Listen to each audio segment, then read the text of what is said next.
Steve Snyder. I run my law firm, which helps people that have their own carriers set up programs with whatever services you need, few to many.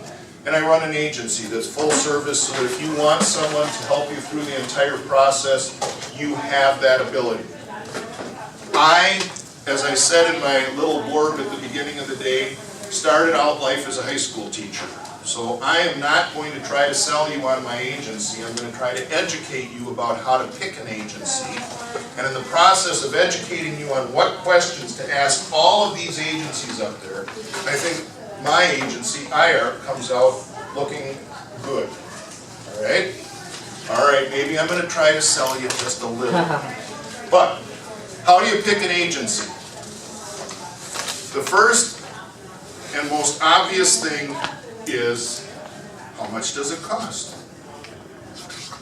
Now, the cost of an agency is an add-on to an already expensive process. And the question you have to ask yourself, can I afford it? And if I can afford it, am I getting value for my money? If you go on the websites of all of the agencies that are here, they will tell you what their agency fee is, and then you will try to figure out what it's going to cost to use them. And one agency is going to be an apple, the next one's going to be an orange, the next one's going to be a banana, and through your website it's going to be almost impossible for you to compare apples to apples as to what they cost. So here are some questions you should ask. What's included in your agency fee? And what am I going to get charged extra for, which really means it costs more to use you. The first thing you ask is, an important issue for surrogacy is insurance. Whose insurance is going to cover the prenatal delivery and postnatal complications of the carrier? Because it won't be yours, it will be hers. 75% of the insurance policies in the United States have some sort of surrogacy exclusion written into the contract. Some of those exclusions mean they don't want you to hire a surrogate and they won't pay for someone outside the plan. Some of them mean they won't cover the maternity of the woman whose coverage it is.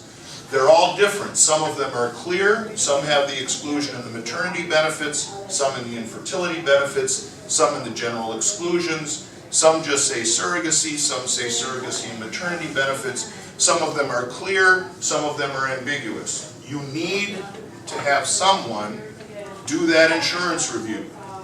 Is that included in your agency fee, or are you going to pay someone to do that, and if so, how much?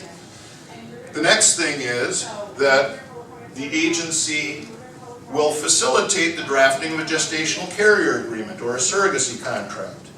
Is that included in your fee, or is the agency run by a non-lawyer so that you have to go somewhere else and hire someone else to draft the contract? Because if you do, you're paying the agency fee and you're paying for the contract. Agencies typically, if they're full service, are going to manage your money. They're going to put the expenses in an escrow account, and that escrow account will be functioning between you and the carrier. So the carrier submits receipts to the agency reimburses according to the contract. You're over here and you never have to talk to the surrogate about money or decide whether that Good Housekeeping subscription she wanted to buy for $7.49 because it had an article about surrogacy is a reimbursable expense or not. Yes, I had that question asked. So they will also take the fee that you've agreed to pay to the carrier and put it in an escrow account with a third party so that you don't have it, but neither does the surrogate. If she doesn't perform, that money comes back to you. It's not lost. Those financial services and the functioning of that expense buffer, many agencies charge an additional $4,000 to $5,000 to do that for you. The next thing is, if you start out with a woman as your carrier, everybody thinks surrogacy is a straight line. It goes from here to here. Surrogacy looks like one of those cardiac charts. Surrogacy is like this. The value of your agency is not because nothing's going to go wrong. The value of your agency is because things are going to happen that are unexpected, and how good is your agency at managing those emergencies. One of the emergencies is you go through a transfer with your surrogate and it's not successful.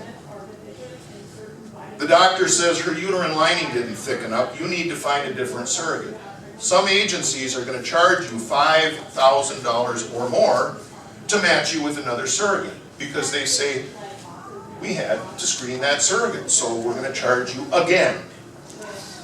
So the question is, does your agency include the insurance review, the contract, the financing, escrow, and fee management, and will they match you with as many successive surrogates as you need to get you to the end of your journey without ever charging you another penny? Those are all important questions to ask, and if the answers to those 4 questions are no, you have an agency fee plus maybe $20,000 outside. If the answers to those are all yes, you have an agency fee, period, and all of that's taken care of. If you look at IARC, those are all included in the fee. You don't have any hidden costs. The next thing you need to ask, in addition to that, is what's the experience and ownership of the people that are doing this? Some agencies have been in existence 3 years, some have been in existence 12. The longer it's been running, the greater reputation it has, and the greater wealth of referrals and old clients it has. And you need to mine those referrals. If an agency will not give you referrals to other people that have used them, and you cannot get good referrals from those resources, you need to question whether that agency has been around long enough to know how to do it right, and whether if it has, it's been doing it right. So the longevity of the agency and the referral base is important, along with who's running it. Surrogacy is the confluence, or joining together. I'm an English teacher. Sometimes words come out of my mouth that should never see the light of day. So surrogacy is a joining together of medicine and law. A doctor says, successful surrogacy, live birth of a healthy child. Here's your baby. And they go away. Your idea of a successful surrogacy is the live birth of a healthy child of whom I and my partner are the legal parents in every state and every country around the world. That's a legal piece. The doctors don't think about it, they don't care about it, and they don't deal with it. You have to have a doctor, and you have to have a lawyer. For that reason, having a lawyer as the lead of the agency you work with ensures that your legal issues will be thoroughly and correctly covered. All right? Being a surrogate gives you an idea of what it's like to be a surrogate. It doesn't necessarily mean you empathize with intended parents, or that you know the law, or that you know how to run an agency. Being an intended parent means that you can empathize what it feels like to have children through surrogacy. Doesn't mean you understand carriers, or the procedures necessary to screen them, or the legal procedures. In addition, former surrogates and former intended parents are totally unregulated. Anybody can open a surrogacy agency in the United States with a felonious criminal background, with a bad ethical character, with no references and no experience. If you use someone that's not a lawyer, they have no external ethical or professional guidelines. An attorney already has things that will cause them to be disbarred, already have processes in place to manage clients' money, and are already monitored by the bar associations in each state. They are regulated, and they are the only ones that run agencies in the entire country that are. So who runs your agency may bring different talents to the table. You have to decide what makes your process most secure. I respectfully suggest that's having some sort of regulated professional at the head of that agency that knows the second piece of this, namely the legal piece. Now, in order to protect you, let's say, just as a hypothetical, that surrogacy is an expensive process. Okay, it's an expensive process. That means you're going to be pushing a lot of money through this agency to various places, to doctors, to receipts to the surrogate for maternity clothes and life insurance and daycare expenses and lost wages, to insurance companies for payment of uninsured expenses. A lot of money to the agency, to the doctors, to the third parties is going to be handled by this agency. So what protections does the agency have in place to ensure that your money is not at risk. There are 3 things your agency can have, and you should ask every agency whether they have them. The first question is, if it's run by a lawyer, do they have malpractice insurance so that if they malpractice in advising you on the law and cause you problems and unnecessary expense, can you sue them for malpractice, and do they have an insurance carrier that will pay you? Because trust me, there are lawyers out there doing this, don't know what they're doing. Not mentioning any names. The second thing you should ask, because the law firm and the legal services are a limited scope application, do they also, as an agency, separately have professional liability insurance for the administrative functions that they serve as the agency? A business liability policy, so that if they screw up administratively and it's their fault that the surrogate misses the plane and doesn't get to the retrieval and you lose $15,000 because you've prepaid meds and this and that, do they have a business policy that says, I can sue you or just reimburse my expenses? So you have leverage, and if they don't comply, you have a source to retrieve those expenses. And the third thing is, you cannot legislate or guarantee against criminal activity. There's at least one agency in California run by a layperson who had a lot of furs, diamonds, and expensive cars, and also folded her agency with $2 million of her client funds that could not finish those programs and left parents without surrogates and surrogates unpaid in the middle of their pregnancies. There is no regulation for agencies. Understand that clear as a bell. If you have an agency run by a layperson, do they have a criminal bond? So that a bonding company has come into their offices, checked their procedures, and said, you pay us a premium and we're willing to insure you against your criminal activity if you steal your client's money. That's the triumvirate of protection every agency should have. And you need to ask your agency whether that's in place. So all of those things matter. The next thing that you should ask is, how does an agency collect my funds? Some of them say, the estimated cost for your program is $160,000. Please write us a check today. I can't do that. Maybe you can. The other thing is, if the payments are spread out, it makes it economically less intense for you to meet the schedule. Let's start with the agency fee. Let's just take that piece. If an agency says our fee is $22,000 and we want to check today, and you go, but I'm paying you $22,000 to do things over the next 2 years. Well, yes. Do I get my money back if you don't? Well, no. All right, now you have a non-refundable agency fee paid to someone for future services that you can't guarantee are going to happen, whether it's because they're unethical or because they're a single person running an agency who has a heart attack and dies. Ask the agency, how many employees do you have? Are you a single person running an agency, so if you get hit by a bus, I don't have anyone to manage my agency process? Or are you an agency that has 14 employees so the workload is distributed, and if something happens to you, somebody else steps into your place and it keeps going uninterrupted? That is an important issue. Our agency doesn't ask for an agency fee up front. It asks for part of the fee when you start the process. It asks a part of the fee when you get matched with your carrier successfully. And it gets part of the fee, the last part, only after the surrogate has finished the first trimester of pregnancy. That's getting out of the most highly spontaneous miscarriage period, when you're most certain to go to full gestation, so that the agency is saying, we don't get paid unless we make you successful.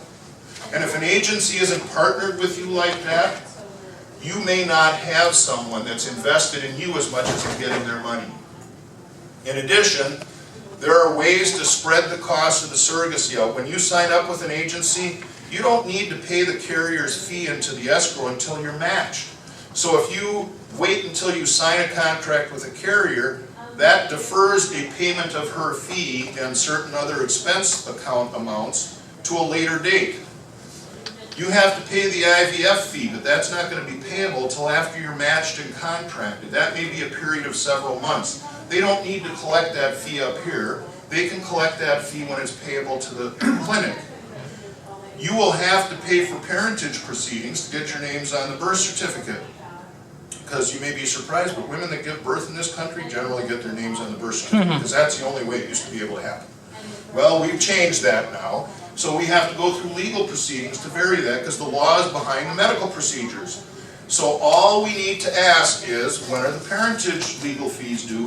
And if they're due way up here at the beginning, that's an additional economic hardship. If they're due a year and a half or two later, when you actually need them, that makes it easier for you to budget. And if you don't get there, you never pay them at all.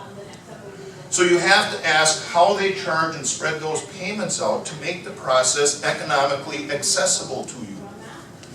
All of these things affect the cost of an agency, the reliability of an agency, and your access to the process and your ability to rely on that agency. All of those questions are very, very important and should be asked. So that's my education. Now obviously, since I've talked about all of those things, if you ask me any of those questions, I give you the right answer. I will bet my attorney license that if you ask some of those questions to at least some of the people in the room upstairs, you will get different answers. So you need to figure out, A, can I afford an agency? If I can, am I getting my money's worth? And if I can, and am, are they reliable and are they regulated enough to keep me safe in this process? I didn't really try to sell you. I educated you. Any questions? Can you comment on Obamacare in terms of surrogacy insurance? There seems to be a big cost, hidden cost in the whole process. I mean, more like, can you specify, you know, I guess my question is more informed, like, how's that going to impact and how can you write it in so you can safeguard or whatever, because that's going to change the insurance. The only effect Obamacare can have is if it guarantees maternity services without an exclusion for surrogate pregnancy. Right. At this point in time, the people that I talk to that talk about that, it is not a guarantee that infertility or the services of a surrogate are going to be included in the basic necessary services as defined under the plan. However, maternity benefits will. And if they include maternity benefits without saying that if it's a maternity of a person either having their own child or acting, I think it's unfair discrimination. So I believe without final authority that maternity services are going to be covered under Obamacare. The good news for you is when I talk to people about insurance, my biggest risk is postnatal coverage for the kids, and you're all going to be able to cover your kids under your policy. So that you don't have to worry about. Insurance is a big piece. That was a great question, and I think you're going to be safer in the coming period than you have been in the past. So it doesn't matter if you specify a gestational carrier, say, in a red state versus a blue state, because there are red states that have not signed up for Obamacare. If they have not signed up for Obamacare, I think you're in a place where it's more at risk and less likely to be covered, and the exclusions are going to be enforced. Another reason to talk to an attorney that knows which states those are.